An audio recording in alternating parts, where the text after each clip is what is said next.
Everyone, happy Thursday.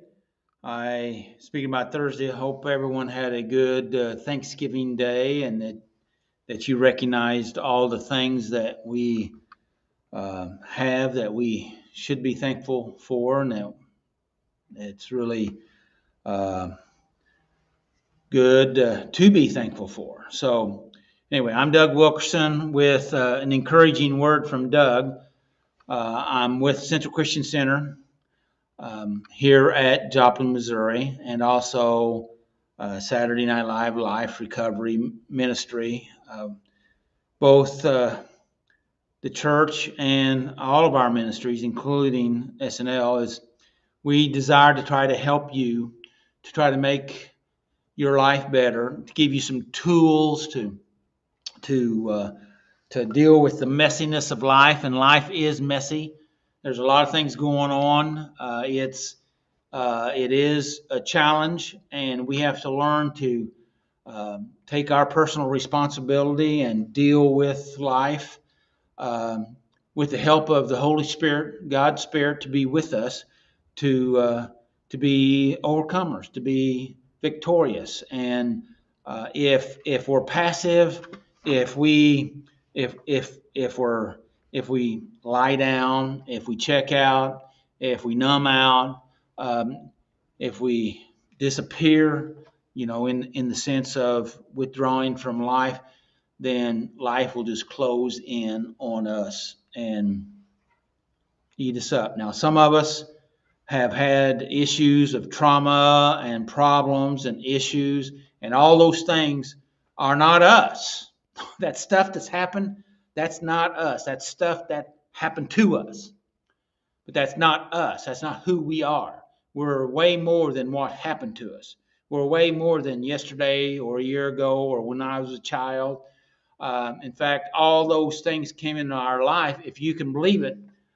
Those things came into our life, came into my life to help me to be better today than that I could have been without those things, even though there were tough things. Now, some people have had tougher things than I, and and hey, listen, I'm sorry about your stuff, except the fact of it is you have to step into that and deal with life kind of on life's terms with the help of God, with the help of His Holy Spirit. And He will help you because He always has, even if you didn't realize it. Even if you're not a Christian today, He's helping you whether you realize it or not.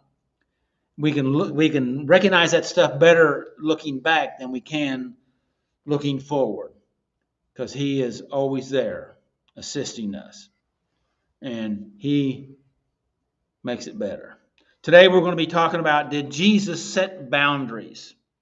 Well, of course He set boundaries, okay? His entire life was about trying to bring order in the midst of the chaos, and that would be boundary work, right? And so you remember stories about Jesus setting boundaries where He regularly took time away from people and the throngs of stuff and the chaos, and got separated and was able to be alone and prayed and meditated and sought His Father, and that nurtured His spirit as it does our spirit when we do that. And so we need to remember that Jesus did set boundaries. He also, out of John 2, 24 and 25, the scripture says here that He made it abundantly clear that verse 24 says that Jesus would not uh, He would not entrust Himself to them. Well, that's kind of an interesting saying. He wouldn't entrust Himself to them. It goes on to say, for He knew all the people. He knew where His boundaries were, where He could be open and where He needed not to be as open. He was there to help them, but fact of it is, He recognized what was in them. And we need to realize that too. I went on in verse 25, the last part of that says, for he knew what was in each person. He knew that, and we need to be aware of that. We need to be aware of what's going on. And I'm going to be talking about that.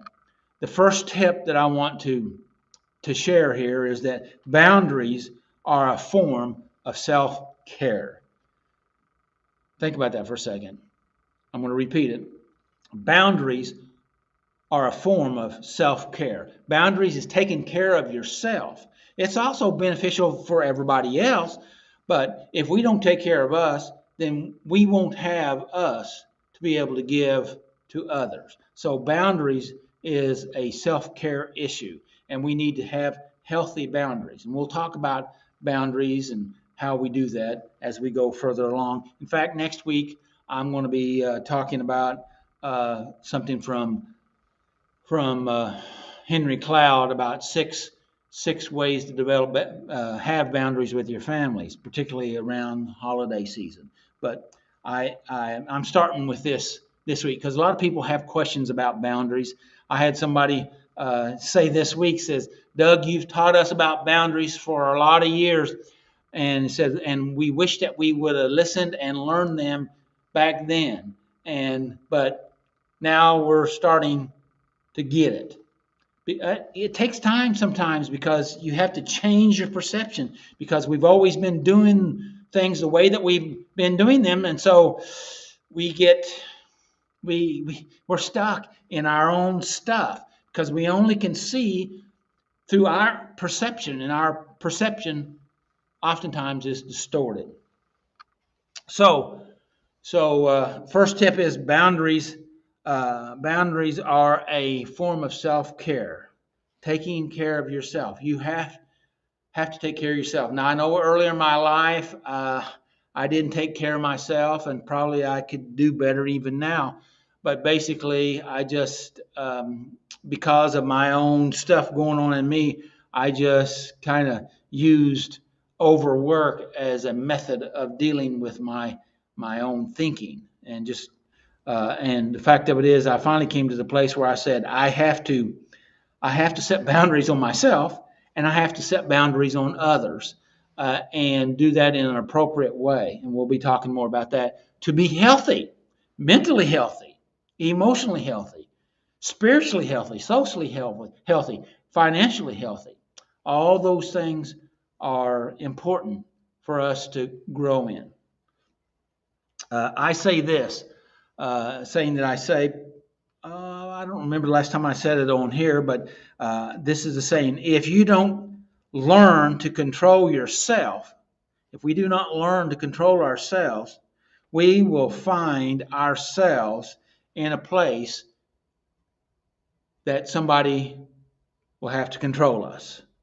Now, you can read that in many different ways, but if we don't control ourselves, we'll find ourselves in situations that people will take control of us.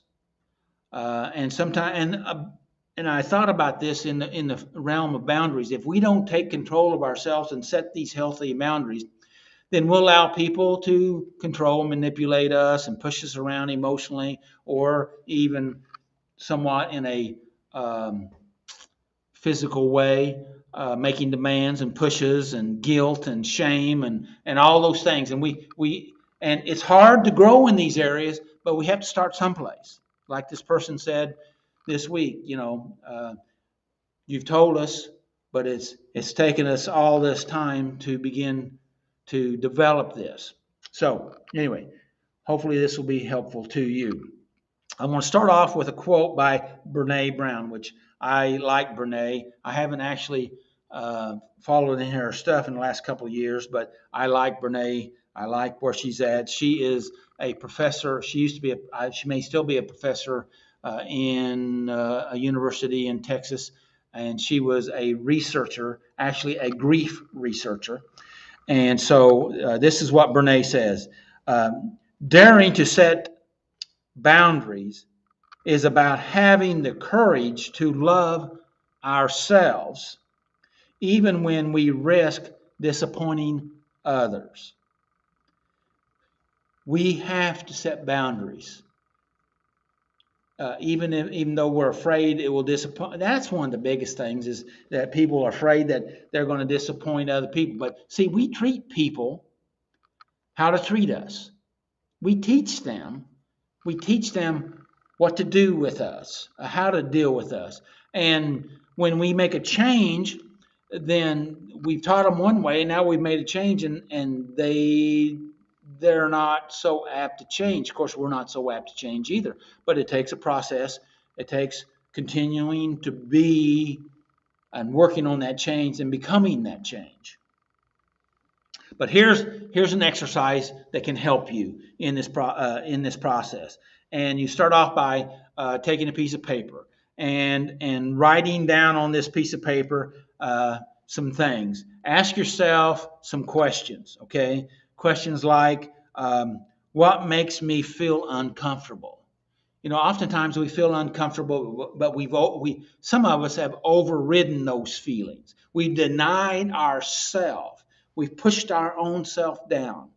We've dishonored our own self, and that's not appropriate. Okay, even though maybe we did that and we learned that in a survival mechanism way. But what helped us survive once, when we had less power in our life, doesn't mean that we have to continue using that same technique. Abraham Maslow said that, and I like this quote. He said that if the only tool you have is a hammer, then you think every problem is a nail. And so if we only have one tool, then we continually use it over and over on everything, even if it's a survival mechanism. Okay, so we need to learn some new tools. That's what we're talking about here: boundaries, tools, and methods. Okay, here we go. Asking questions about what makes me feel uncomfortable. What is it that troubles me? Sometimes we have to dig down in our own self and ask ourselves, what's going on? What's troubling me? What am I feeling? What are the feelings behind the feelings? Okay, what are those behaviors that those feelings are affecting me to do or causing me to do? And what are the thoughts that's causing those feelings, that's causing those behaviors? And we have to go to school on ourselves, because we have to kind of untangle this mess up here, and because we put ourselves in a state of dysregulation. How about that? Of almost self-imposed confusion as a survival mechanism. Because if we're confused, then we tell ourselves, well, I'm not responsible. But yet, we are responsible. That's kind of a hard statement there, but it's still true. So what troubles me? What is it that's upsetting me or triggering me? Because see, you can't fix something that you're not aware of. So you have to become aware. Now, the trouble is, you're going to be more overwhelmed after you become aware, because now you're aware, okay, and you don't know how to deal with it. But you have to become aware so that you could learn or find or seek out ways to deal with it, even though you actually escalate feeling like you're overwhelmed, because now you say, everybody has seen that I was out of control, and now I see that I was out of control, even though I didn't know I was out of control then. You get that? And so now we have to begin to do some self-care. And one of the things we're talking about that today is boundaries. Let's go forward. And so, all right, got some other questions for you. Are you afraid of being disappointed or disapproved of others? Are you afraid? Catch the word here, afraid.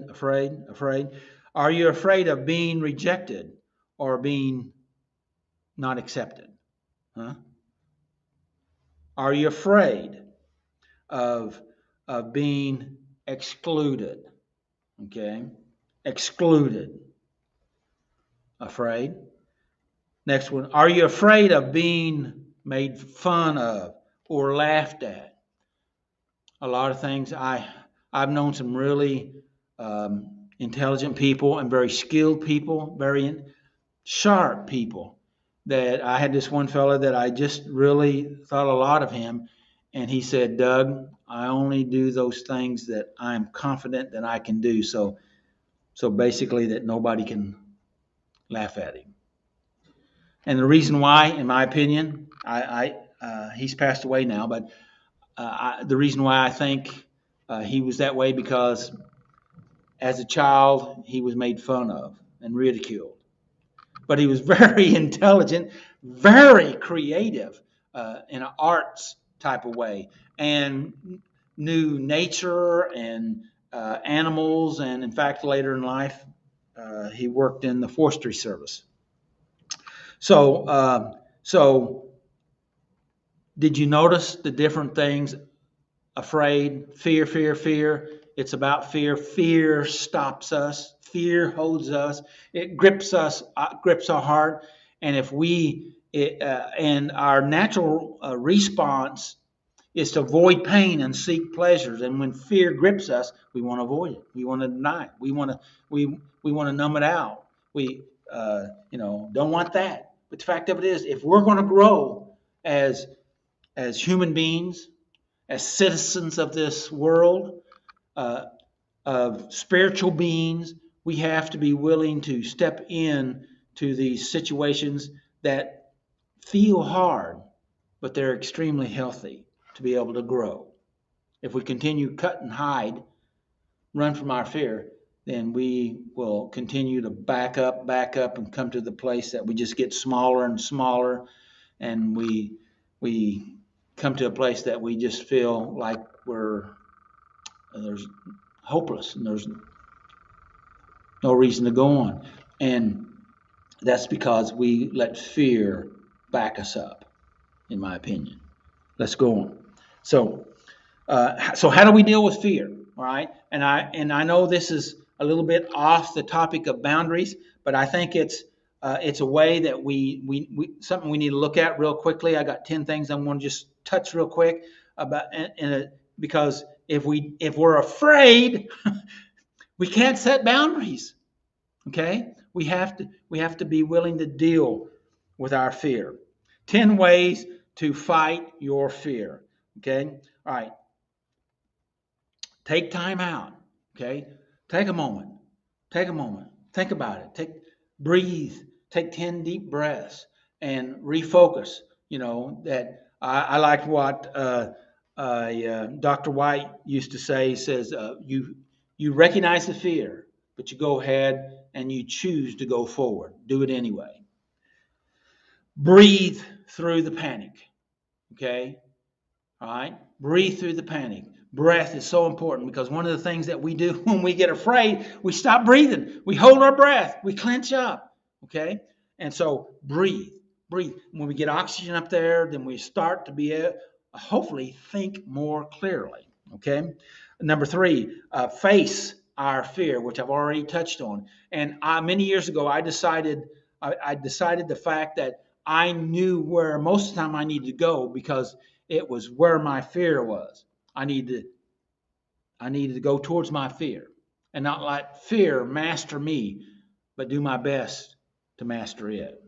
What do you think about that? Something to ponder on. Number 5, look for evidence. You need to look for evidence. If you're afraid it won't work, if you're afraid that you can't make it, look for evidence. Is that really the truth?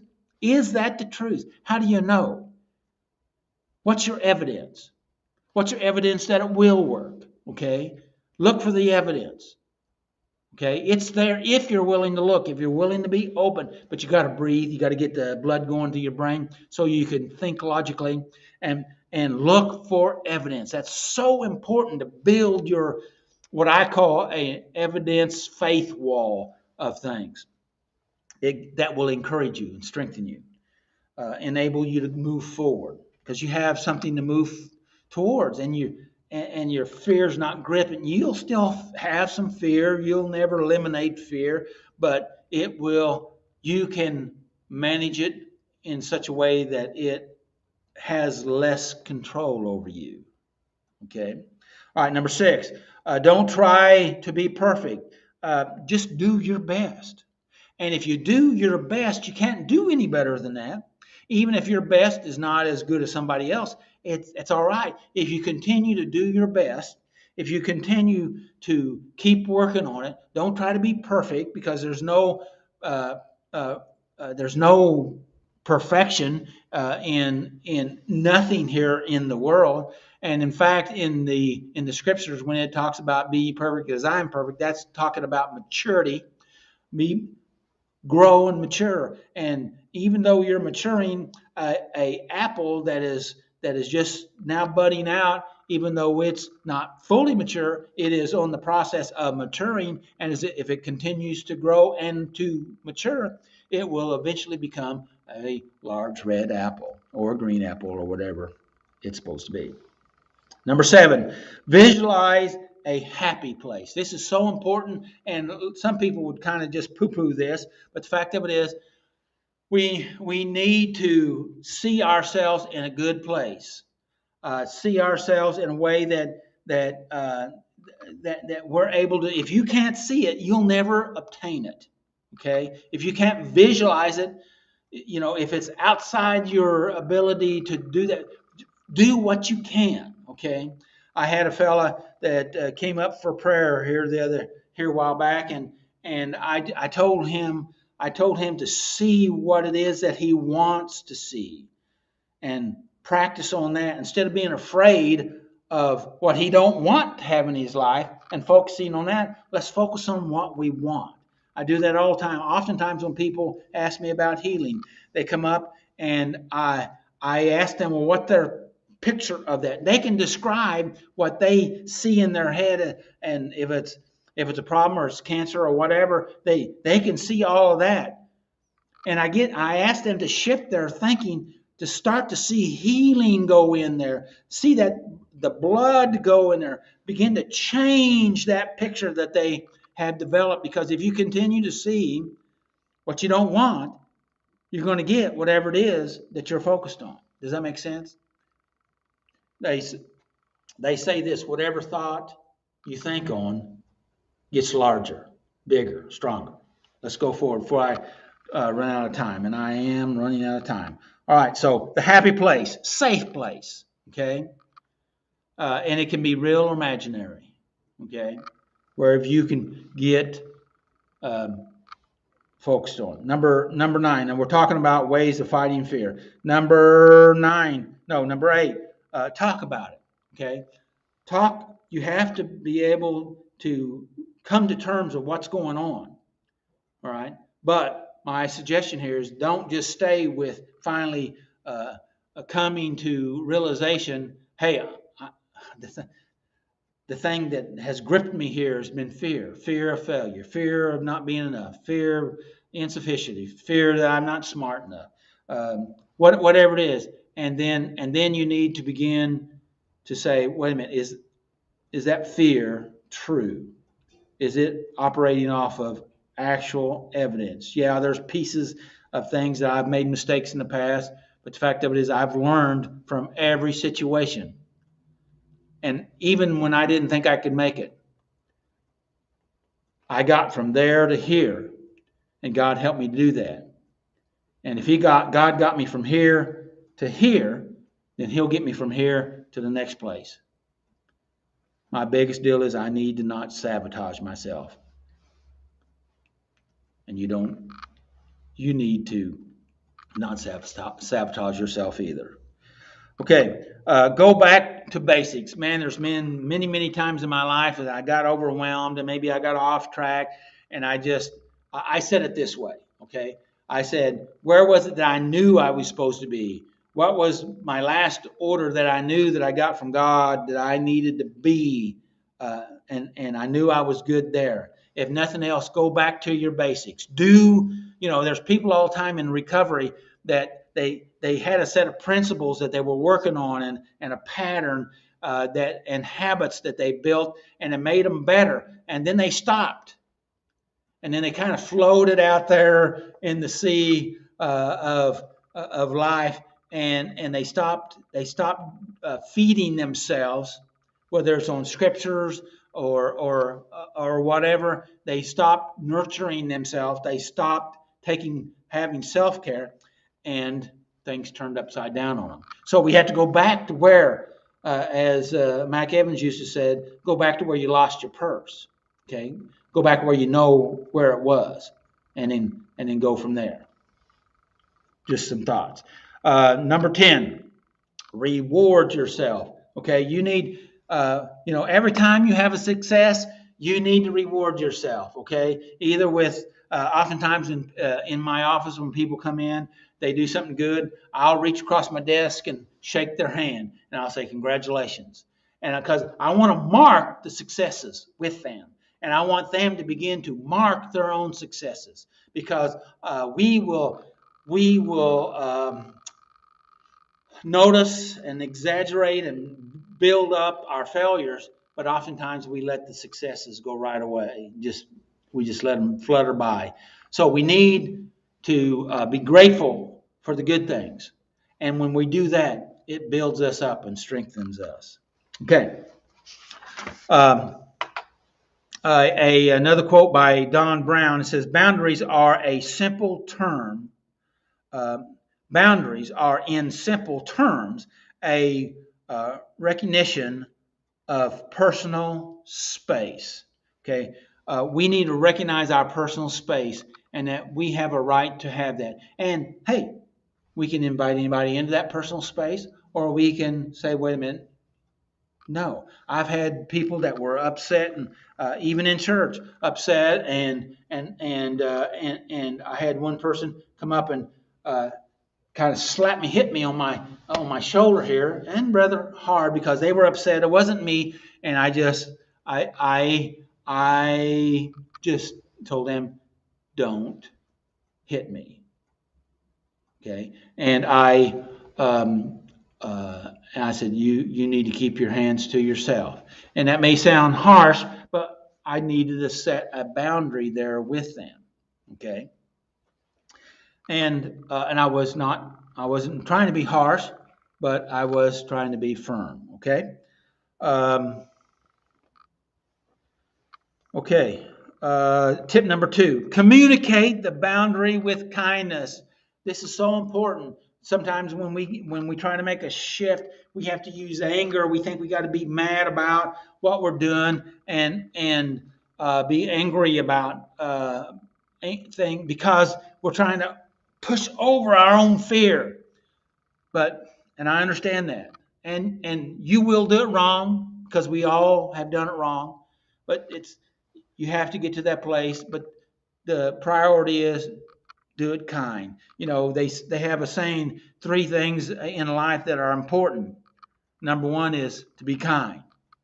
The second is to be kind, and the third is to be kind. So kindness is so important, because you can say hard things in a kind way, and that doesn't mean they have to like them, but you'll like you better if you do it that way, and that's important. The others, you want them to like you too, but the fact of it is, that's their choice. And so build your own personal integrity by being kind.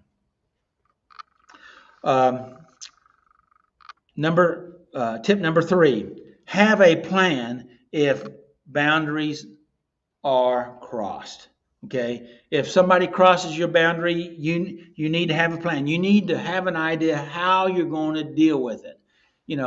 Oftentimes I kind of have a system I always use, like a 3-strike method. I tell people, I reinforce, and then I'm firm, assertive, if you will, that about things. Okay. And I have a whole story about it, after I built a brand new wood fence at one of my houses that we lived in, a 6-foot privacy fence, and a kid was trying to tear the gate down to get in, because it was kind of in a semi-rural area, and he was used to running through everybody's yard, and this was preventing him. And I helped him understand that if he tears up my fence, somebody gets to pay for that, and that fence was there for his safety, because he was there a couple of days before, and I was afraid he was going to get hurt because of all the things that I was working on back there, nails and tools and things like that. But I wasn't trying to harm him. I was trying to let him understand and grow and try to do it in a firm way, but in a kind way. I was probably not as kind as I wished I would have, but that's been about 30 years ago, maybe a little more. So I'm better now than I used to be, hopefully. Okay, let's go on. Here's some sayings that I say, and I'm winding down. And so I say this pretty often. You get more of what you tolerate. In boundaries, if you don't recognize what's going on, if you just tolerate it, if you put up with it, if you say, if you just swallow the poison, if you get more of what you tolerate. Bam. Number two is you get more of what you reward. So if people treat you nicely, you thank them, you're polite to them, on all kinds of things. You get more of what you reward. Okay. Just like in training a dog, they do something right, you reward them, and they'll figure out a little bit that they want to continue to get the reward. People are not dogs, but they kind of behave in the same way. Number three, you get more of what you put up with, which is very similar to tolerate, but I wanted to put this: you get more of what you put up with. Okay, if you never ever address an issue, the issue will continue to keep coming and probably growing. Okay, and then you may affect you. It's up to you what you choose to do in your life, but it's not their fault that they treat you the way they treat you. You taught them to treat you that way. That's tough stuff, but it's still the truth. Take responsibility. If you want to change, all you have to do is change. Okay. If you want to change, all you have to do is change. Okay. Number four, you must have a plan for your life, or life will create a plan for you. Okay. If you don't know where you're going, how can you ever get there? And if you want things to be a particular way in your life, then you have to create that plan. And you have to grow into that plan. Okay? All right. Another quote. I don't have the person that said this, but it was said this, that just as we expect others to value our boundaries, it is equally important for us to respect the boundaries of others. So if we want people to respect our boundaries, we should respect other people's boundaries. Okay, that's only appropriate. And as we give, that opens up the door to receive. Okay. All right. Jesus did set boundaries in many different ways, and we didn't even talk about all of them. There's all kinds of guidelines and things that he told us, his principles. But I did want to share this scripture. It's one of my favorite scriptures, Romans 12:2, and this is out of the BLB Bible. It says, "And do not be conformed to this age or world, but be transformed by the renewing of your mind, for you to prove what is the good, the well-pleasing, and perfect will of God." I wanted to go a little deeper, so I looked in the Amplified Bible, and of course, the Amplified Bible they're a little more wordy, but they also bring some. They kind of add color to things to help to maybe bring some understanding. I want to read it out of the Amplified Bible. And it says, "And do not be conformed to this world any longer with its superficial values and customs, but be transformed by progressively changing, okay? Progressively changing as you mature spiritually. As we mature, then we're progressing. We're being transformed, okay? By the renewing of your mind. Focus on godly values. Focus on godly values and ethics, okay? Ethical attitudes. You know what's healthy, what's not, what's, you want to focus on what's healthy, not on what's unhealthy, okay? What benefits you and benefits others, okay? Let's go on. So that you may prove for yourself, so that you can prove to yourself, okay, what is the will of God is, that which is good, acceptable, and perfect or mature will that the Father has for you. Boundaries are there for us, or it's a guide to help us to, it's a tool to help us to go in through that growing process.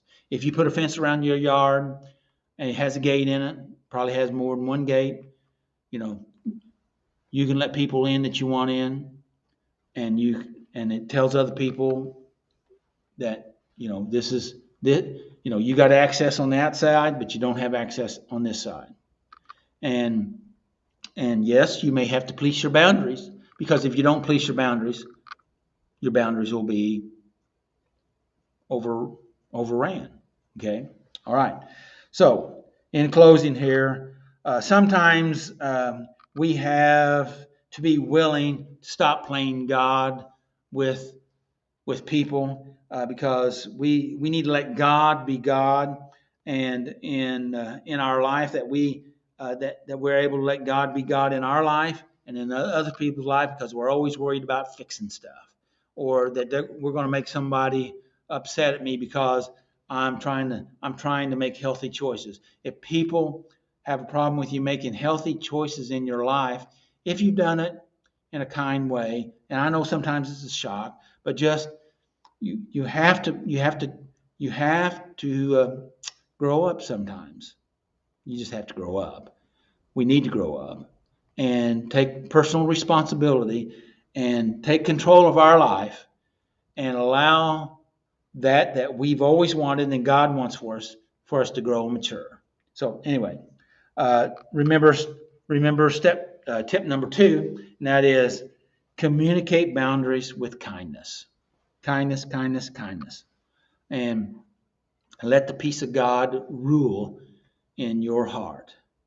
And I know sometimes it's hard to begin to do new things in your life, but we ought to practice. And one of the things I'll talk about next week that Dr. Cloud talks about is that we need to practice our boundaries with someone or some people that are safe with us, that love us, accept us, and that we are able to work our boundaries in a safe place to help us to gain the skills and the confidence so that we can grow in that eventually we'll be able to use our boundary skills in unsafe places.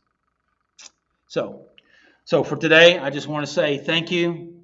May the Lord bless you and keep you. May his face shine upon you and give you his peace. Until next time, hey, make healthy choices. Take care of yourself, and let's make the world better, okay, than we found it. How about that? Till next time, take care of yourself.